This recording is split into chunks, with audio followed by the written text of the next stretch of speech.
অপর্ণা সেন। যখন এই নামটার সঙ্গে প্রথম আমার পরিচয় হয়, আমি তখন খুব ছোট।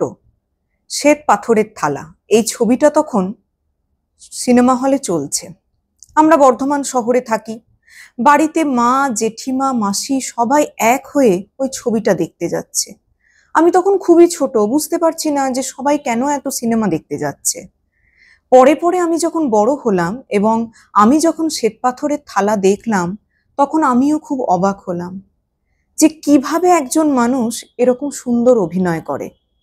তারপর যখন আরো বড় হলাম, সত্যজিৎ রায়ের তিন কন্যা থেকে শুরু করে একের পর এক ছবি যখন আমি দেখতে শুরু করলাম, তখন আমিও মোহিত হয়ে গেলাম।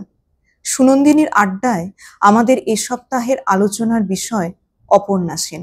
কখনো আমরা মুগ্ধ হয়েছি তার কথায়, কখনো তার অভিনয়ে, কখনো আবার তার পরিচালনায়, আবার কখনো তাকে দেখে। ৮০ বছর বয়স হলেও তিনি এখনো কত সুন্দর। সত্যি করেই ঈশ্বরের বিশেষ সন্তান ওনারা, তাই বোধহয় এত সুন্দর। সঙ্গে থাকুন সুনন্দিনীর আড্ডায়।